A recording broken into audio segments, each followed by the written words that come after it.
गोदान भाग 9। प्रातःकाल होरी के घर में एक पूरा हंगामा हो गया। होरी धनिया को मार रहा था, धनिया उसे गालियां दे रही थी। दोनों लड़कियां बाप के पांव से लिपटी चिल्ला रही थीं और गोबर माँ को बचा रहा था। बार बार होरी का हाथ पकड़कर पीछे धकेल देता, पर ज्यों ही धनिया के मुंह से कोई गाली निकल जाती, होरी अपने हाथ छुड़ाकर उसे 2-4 घूंसे और लात जमा देता। उसका बूढ़ा क्रोध जैसे किसी गुप्त संचित शक्ति को निकाल लाया हो।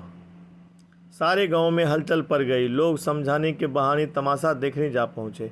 शोभा लाठी टेकता आ खड़ा हुआ। दाता दीन ने डांटा, यह क्या है होरी, तुम बावले हो गए हो क्या? कोई इस तरह घर की लक्ष्मी पर हाथ छोड़ता है? तुम्हें तो यह रोग ना था? क्या हीरा की छूत तुम्हें भी लग गई? होरी ने पालागन करके कहा, महाराज तुम इस वक्त न बोलो। मैं आज इसकी बांध छुड़ाकर तब दम लूँगा। मैं जितना ही तरह देता हूँ उतना ही यह सिर चढ़ती जाती है। धनिया सजल क्रोध में बोली, महाराज तुम गवाह रहना। मैं आज इसे और इसके हत्यारे भाई को जेल भिजवाकर तब पानी पीऊँगी। इसके भाई ने गाय को माहुर खिलाकर मार डाला। अब जो मैं थाने में रपट लिखाने जा रही हूँ तो यह हत्यारा मुझे मारता है, इसके पीछे अपनी ज़िंदगी चौपट कर दी, उसका यह इनाम दे रहा है। होरी ने दांत पीसकर और आंखें निकाल कर कहा, फिर वही बात मुंह से निकली, तूने देखा था हीरा को माहुर खिलाते? तो कसम खा जा कि तूने हीरा को गाय की नाद के पास खड़े नहीं देखा। हाँ मैंने नहीं देखा, कसम खाता हूँ। बेटे के माथे पर हाथ रख कर की कसम खा। होरी ने गोबर के माथे पर कांपता हुआ हाथ रखकर कांपते हुए स्वर में कहा, मैंने बेटे की कसम खाता हूँ कि मैंने हीरा को नाद के पास नहीं देखा। धनिया ने जमीन पर थूक कर कहा, थोड़ी है तेरी जुटाई पर। तूने खुद मुझसे कहा कि हीरा चोरों की तरह नाद के पास खड़ा था और अब भाई के पक्ष में झूठ बोलता है। थोड़ी है, अगर मेरे बेटे का बाल भी बाका हुआ तो घर में आग लगा दूंगी, सारी गृहस्थी में आग लगा दूंगी। भगवान, आदमी मुंह से बात कहकर इतनी बेशर्मी से मुकर जाता है। होरी पाँव पटक कर बोला, धनिया गुस्सा मत दिखा, नहीं बुरा होगा। मार तो रहा है और मार ले। जा, तू अपने बाप का बेटा होगा तो आज मुझे मारकर तब पानी पिएगा। पापी ने मारते मारते मेरा भुरकस निकाल दिया, फिर भी इसका जी नहीं भरा। मुझे मारकर समझता है मैं बड़ा वीर हूँ। भाइयों के सामने भीगी बिल्ली बन जाता है, पापी कहीं का हत्यारा।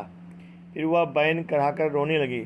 इस घर में आकर उसने क्या नहीं झेला, किस किस तरह पेट तन नहीं काटा, किस तरह एक एक लत्ते को तरसी, किस तरह एक एक पैसा प्राणों की तरह संचा, किस तरह घर भर को खिलाकर आप पानी पीकर सो रही, और आज उन सारे बलिदानों का यह पुरस्कार। भगवान बैठे यह अन्याय देख रहे हैं और उसकी रक्षा को नहीं दौड़ते। गज की और द्रौपदी की रक्षा करने बैकुंठ से दौड़े थे, आज क्यों नींद में सोए हुए हैं? जनमत धीरे धीरे धनिया की ओर आने लगा। इसमें अब किसी को संदेह नहीं रहा कि हीरा ने ही गाय को जहर दिया। होरी ने बिल्कुल झूठी कसम खाई, इसका भी लोगों को विश्वास हो गया।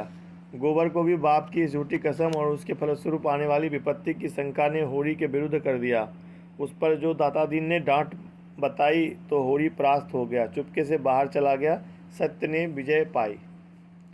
दातादीन ने शोभा से पूछा, तुम कुछ जानते हो शोभा, क्या बात हुई? शोभा जमीन पर लेटा हुआ बोला, मैं तो महाराज 8 दिन से बाहर नहीं निकला। होरी दादा कभी कभी जाकर कुछ दे आते हैं, उसी से काम चलता है।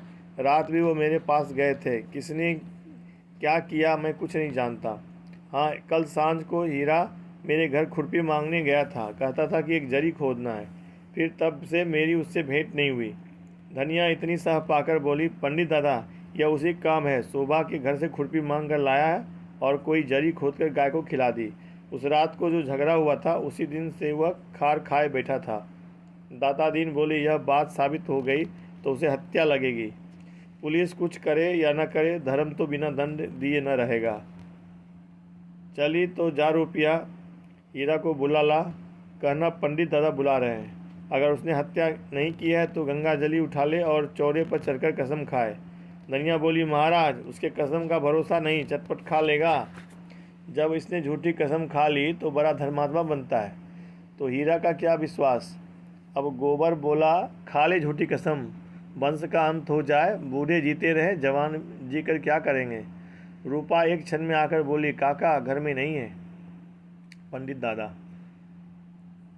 काकी कहती हैं कहीं चले गए हैं। दाता दीन ने लंबी दाढ़ी पटकार कर कहा, तूने पूछा नहीं कहाँ चले गए हैं? घर में छिपा बैठा ना हो, देख तो सोना भीतर तो नहीं बैठा है। धनिया ने टोका, उसे मत भेजो दादा, हीरा के सिर हत्या सवार है, न जाने क्या कर बैठे। दाता दीन ने खुद लकड़ी संभाली और खबर लाए कि हीरा सचमुच कहीं चला गया है। पुनिया कहती है लुटिया डोर और डंडा सब ले गए हैं। पुनिया ने पूछा भी कहाँ जाते हो, पर बताया नहीं। उसने 5 रुपये आले में रखे थे। रुपये वहाँ नहीं, शायद रुपये भी लेता गया। धनिया शीतल हृदय से बोली, मुंह में कालिख लगाकर कहीं भागा होगा। शोभा बोला, भाग के कहाँ जाएगा, गंगा नहाने न चला गया हो। धनिया ने शंका की, गंगा जाता तो रुपये क्यों ले जाता, और आजकल कोई परब भी तो नहीं है। इस शंका का कोई समाधान न मिला। धारणा दृढ़ हो गई, आज होरी के घर भोजन नहीं पका, न किसी ने बैलों को सानी पानी दिया। सारे गांव में सनसनी फैली हुई थी। 2-2, 4-4 आदमी जगह जगह जमा होकर इसी विषय की आलोचना कर रहे थे। हीरा अवश्य कहीं भाग गया। देखा होगा कि भेद खुल गया, अब जेल जाना पड़ेगा, हत्या अलग लगेगी, बस कहीं भाग गया। पुनिया अलग रो रही थी, कुछ कहा न सुना, न जाने कहाँ चल दिए। जो कुछ कसर रह गई थी वह संध्या समय हल्के के थानेदार ने आकर पूरी कर दी। गांव के चौकीदार ने इस घटना की रपट की, जैसा उसका कर्तव्य था, और थानेदार साहब भला अपने कर्तव्य से कब चूकने वाले थे। अब गांव वालों को भी उनकी सेवा सत्कार करके अपने कर्तव्य का पालन करना चाहिए। दाता दीन, झिंगुरी सिंह, नोखेराम, उनके चारों प्यादे, मंगरू शाह और लाला पटेश्वरी सभी आ पहुँचे। दरोगा जी के सामने हाथ बांधकर खड़े हो गए। होरी की तलबी हुई। जीवन में यह पहला अवसर था कि वह दरोगा के सामने आया। ऐसा डर रहा था जैसे फांसी हो जाएगी। धनिया को पीटते समय उसका एक एक अंग फरक रहा था। दरोगा के सामने कछुए की भांति भीतर सिमटा जाता था। दरोगा ने उसे आलोचक नेत्रों से देखा और उसके हृदय तक पहुंच गए। आदमियों की नस पहचानने का उन्हें अच्छा अभ्यास था। किताबी मनोविज्ञान में कोरे, पर व्यावहारिक मनोविज्ञान के मर्मज्ञ थे। यकीन हो गया आज अच्छे का मुंह देखकर उठे हैं, और होरी का चेहरा कह देता था कि उसे केवल एक घुटकी काफ़ी है। दरोगा ने पूछा, तुझे किसका सुबह है? होरी ने जमीन छुई और हाथ बांधकर बोला, मेरा सुबह किसी पर नहीं है सरकार। गाय अपनी मौत से मरी है, बुढ़ी हो गई थी। धनिया भी आकर पीछे खड़ी थी, तुरंत बोली, गाय मारी है तुम्हारे भाई हीरा ने। सरकार, ऐसे बौडम नहीं है कि कुछ तुम कह दोगे वह मान लेंगे।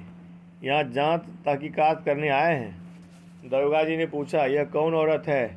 कई आदमियों ने दरोगा जी से कुछ बातचीत करने का सौभाग्य प्राप्त करने के लिए चढ़ा ऊपरी की। एक साथ बोले। अपने मन को इस कल्पना से संतोष दिया कि पहले मैं बोला, होरी की घरवाली है सरकार। तो इसे बुलाओ, मैं पहले इसी का बयान लिखूंगा। वह कहाँ है हीरा? विशिष्ट जनों ने एक स्वर से कहा, वह तो आज सवेरे से ही कहीं चला गया है सरकार। मैं उसके घर की तलाशी लूँगा। तलाशी? होरी के सांस तले ऊपर होने लगे। उसके भाई हीरा के घर की तलाशी होगी, और हीरा घर में नहीं है। और फिर होरी के जीते जी उसके देखते यह तलाशी न होने पाएगी। और धनिया से अब उसका कोई संबंध नहीं, जहाँ चाहे जाए। जब वह उसकी इज्जत बिगाड़ने पर आ गई है तो उसे घर में कैसे रह सकती है? जब गली गली ठोकर खाएगी तब पता चलेगा। गांव के विशिष्ट जनों ने इस महान संकट को टालने के लिए कानाफूसी शुरू कर दी। दाता दीन ने गंजा सिर हिलाकर कहा, यह सब कमाने के ढंग हैं, पूछो हीरा के घर में क्या रखा है। पटेश्वरी लाल बहुत लंबे थे, पर लंबे होकर भी बेवकूफ़ न थे। अपना लंबा काला मुंह और लंबा करके बोले, और यहाँ आया है किस लिए? और जब आया है बिना कुछ लिए दिए गया कब है? झिंगुरी सिंह ने होरी को बुलाकर कान में कहा, निकालो जो कुछ देना है दो, यूं गला न छूटेगा। दरोगा जी ने अब जरा गरज कर कहा, मैं हीरा के घर की तलाशी लूँगा। होरी के मुख का रंग ऐसा उड़ गया था जैसे देह का सारा रक्त सूख गया हो। तलाशी उसके घर हुई तो उसके भाई के घर हुई तो एक ही बात है। हीरा अलग सही, पर दुनिया तो जानती है कि उसका भाई है। मगर इस वक्त उसका कुछ बस नहीं है। उसके पास रुपये होते तो इसी वक्त 50 रुपये लाकर दरोगा जी के चरणों पर रख देता और कहता, सरकार मेरी इज्जत अब आपके हाथ में। मगर उसके पास तो जहर खाने को भी एक पैसा नहीं। धनिया के पास चाहे 2-4 रुपये पड़े हों, पर वह चुड़ैल भला क्यों देने लगी? मृत्युदंड पाए हुए आदमी की भांति सिर झुकाए अपने अपमान की वेदना का तीव्र अनुभव करता हुआ चुपचाप खड़ा रहा। दाता दीन ने होरी को सचेत किया, अब इस तरह खड़े रहने से काम न चलेगा होरी, रुपये की कोई जुगत करो। होरी दीन स्वर में बोला, अब मैं क्या अर्ज करूं महाराज, अभी तो पहले ही की गठरी सिर पर लदी है और किस मुंह से मांगूं, लेकिन इस संकट से उबार लो। जीता रहा तो कौड़ी कौड़ी चुका दूंगा, मैं मर भी जाऊं तो गोबर तो है ही। नेताओं ने सलाह होने लगी, दरोगा जी को क्या भेंट किया जाए। दाताजी ने 50 का प्रस्ताव किया। झिंगुरी सिंह के अनुमान में 100 से कम पर सौदा न होगा। नोखेराम भी 100 के पक्ष में थे और होरी के लिए 100 और 50 में कोई अंतर न था। इस तलाशी का संकट उसके सिर से टल जाए, पूजा चाहे कितनी ही चढ़ानी पड़े। मरे को मन भर लकड़ी से जलाओ या 10 मन से, उसे क्या चिंता। मगर पटेश्वरी से यह अन्याय न देखा गया। कोई डाका या कत्ल तो हुआ नहीं, केवल तलाशी हो रही है, इसके लिए 20 रुपये हैं। नेताओं ने धिक्कारा तो फिर दरोगा जी से बातचीत करना, हम लोग नगीच न जाएंगे, कौन गुड़ की आँख खाए। होरी ने पटेश्वरी के पांव पर अपना सिर रख दिया, भैया मेरा उद्धार करो, जब तक जीऊँगा तुम्हारी ताबेदारी करूँगा। दरोगा जी ने फिर अपनी विशाल वक्ष और विशाल तर उदर की पूरी शक्ति से कहा, कहाँ हीरा का घर, मैं उसे घर की तलाशी लूँगा। पटेश्वरी ने आगे बढ़कर दरोगा जी के कान में कहा, तलाशी लेकर क्या करोगे हुजूर, उसका भाई आपकी ताबेदारी के लिए हाजिर है। दोनों आदमी जरा अलग अलग जाकर बातें करने लगे। कैसा आदमी है, बहुत ही गरीब हुजूर, भोजन का ठिकाना भी नहीं है। सच सच? हाँ हुजूर, ईमान से कहता हूँ। अरे तो क्या एक 50 का डौल भी नहीं है? कहाँ की बात हुजूर, 10 मिल जाए तो 1000 समझिए, 50 तो 50 जन्म में भी मुमकिन नहीं, और वह भी जब कोई महाजन खड़ा हो जाएगा। दारोगा जी ने 1 मिनट तक विचार करके कहा, तो फिर उसी सताने से क्या फ़ायदा, मैं ऐसो को नहीं सताता जो आप ही मर रहे हों। पटेश्वरी ने देखा निशाना और आगे जा पड़ा। बोली, नहीं हुजूर, ऐसा ना कीजिए, नहीं फिर हम कहाँ जाएंगे, हमारे पास दूसरी और कौन सी खेती है। तुम इलाके के पटवारी हो जी, कैसी बातें करते हो। जब ऐसा ही कोई अवसर आ जाता है तो आपकी बदौलत हम भी कुछ पा जाते हैं। नहीं, पटवारी को कौन पूछता है। अच्छा जाओ, 30 रुपये दिलवा दो, 20 रुपये हमारे, 10 रुपये तुम्हारे। 4 मुखिया है, इसका ख्याल कीजिए। अच्छा, आधे आध पर रखो, जल्दी करो, मुझे देर हो रही है। पटेश्वरी ने झिंगुरी से कहा। झिंगुरी ने होरी को इशारे से बुलाया, अपने घर ले गए, 30 रुपये गिनकर उसके हवाले किए और एहसान से दबाते हुए बोले, आज ही कागज़ लिखा लेना, तुम्हारा मुंह देखकर रुपये दे रहा हूँ, तुम्हारी भलमनसी पर। होरी ने रुपये लिए और अंगूठे के कोरे में बांधे प्रसन्नचित्त आकर दरोगा जी की ओर चला। सहसा धनिया झपट कर आगे आई और अंगूठी एक झटके के साथ उसके हाथ से छीन ली। गांठ पक्की न थी, झटका पाते ही खुल गए और सारे रुपये ज़मीन पर बिखर गए। नागिन की तरफ फुटकार कर बोली, ये रुपये कहाँ लिए जा रहा है, बताओ। भला चाहता है तो सब रुपये लौटा दे, नहीं कह देती हूँ, घर के प्राणी रात दिन मरे और दानी दानी को तरसें, लत्ता भी पहनने को मैसर ना हो और अंजलि भर रुपये लेकर चला है इज्जत बचाने। ऐसी बड़ी है तेरी इज्जत, जिसके घर में चूल्हे लोटे वह भी इज्जत वाला है। दारोगा जी, तलाशी तो लेगा, ले ले जहाँ चाहे तलाशी। एक तो 100 रुपये की गाय मरी, उस पर यह पलेथन, बाहरी तेरी इज्जत। होरी खून का घूंट पीकर रह गया। सारा समूह जैसे थर्रा उठा, नेताओं के सिर झुक गए। दरोगा का मुंह जरा सा निकल आया, अपने जीवन में उसे ऐसी लताड़ न मिली थी। होरी स्तंभित सा खड़ा, जीवन में पहली बार धनिया ने उसे ऐसे अखाड़े में पटकनी दी। आकाश तका दिया, अब तक कैसे सिर उठाए, अब वह कैसे सिर उठाए। मगर दरोगा जी इतना जल्द हार मानने वाले न थे। खिसियाकर बोले, मुझे ऐसा मालूम होता है कि शैतान की खाला ने हीरा को फंसाने के लिए खुद गाय को जहर दे दिया। धनिया हाथ मटका कर बोली, हाँ दे दिया, अपनी गाय थी, मार डाली, फिर किसी दूसरे का जानवर ही तो मारा। तुम्हारे तहकीकात में यही निकलता है तो यही लिखो, पहना दो मेरे हाथों मत करिया, देख लिए तुम्हारा न्याय और तुम्हारे अकल की दौड़। गरीबों का गला काटना दूसरी बात है, दूध का दूध और पानी का पानी करना दूसरी बात है। होरी आंखों से अंगारे बरसाता धनिया को लपका, पर गोबर सामने आकर खड़ा हो गया और उग्र भाव से बोला, अच्छा दादा, अब बहुत हुआ, पीछे हट जाओ, नहीं मैं कह देता हूँ, मेरा मुंह न देखोगे, तुम्हारे ऊपर हाथ न उठाऊंगा, ऐसा कपूत नहीं हूँ, यहीं गले में फांसी लगा लूँगा। होरी पीछे हट गया और धनिया शेर होकर बोली, तू हट जा गोबर, देखूँ तो क्या करता है मेरा। दरोगा जी बैठे हैं, इसकी हिम्मत देखूँ। घर में तलाशी होने से इसकी इज्जत जाती है? अपनी मेहरिया को सारे गांव के सामने लतियाने से इसकी इज्जत नहीं जाती? यही तो वीरों का धर्म है। बड़ा वीर है तो किसी मर्द से लड़।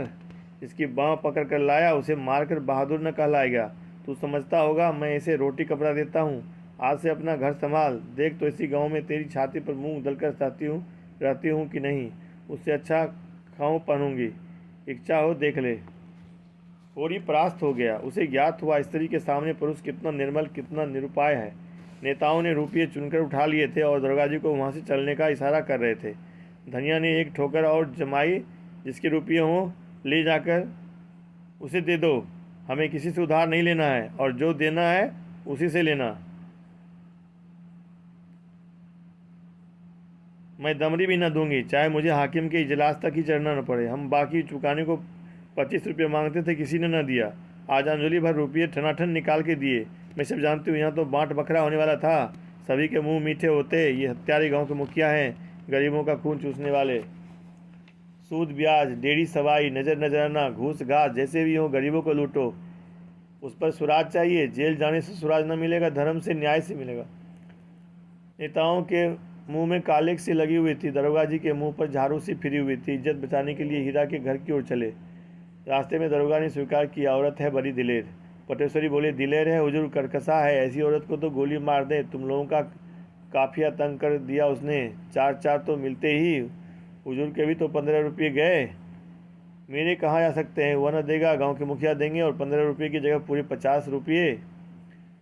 आप लोग चटपट इंतजाम कीजिए। पटेश्वरी लाल ने हंसकर कहा, हुजूर बड़े दिल लगी आवाज़ हैं। दाता दिन बोले, बड़े आदमियों के यही लक्षण हैं, ऐसे भाग्यवानों के दर्शन कहाँ होते हैं। दरोगा जी ने कठोर स्वर में कहा, यह खुशामद फिर कीजिएगा।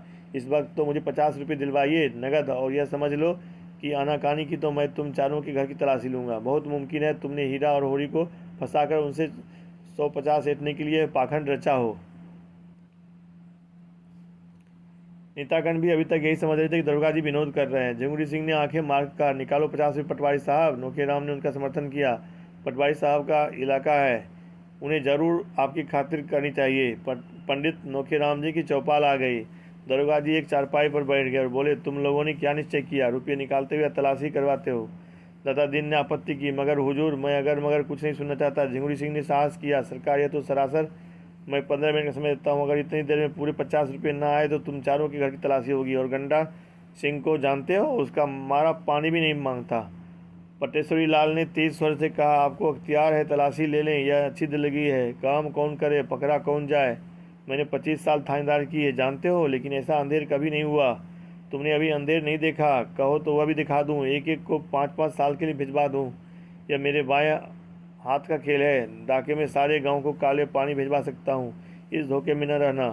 चारों सज्जन चौपाल के अंदर जाकर विचार करने लगे। फिर क्या हुआ किसी को मालूम नहीं। हाँ, दरोगा जी प्रसन्न दिखाई दे रहे थे और चारों सज्जनों के मुंह पर फटकार बरस रही थी।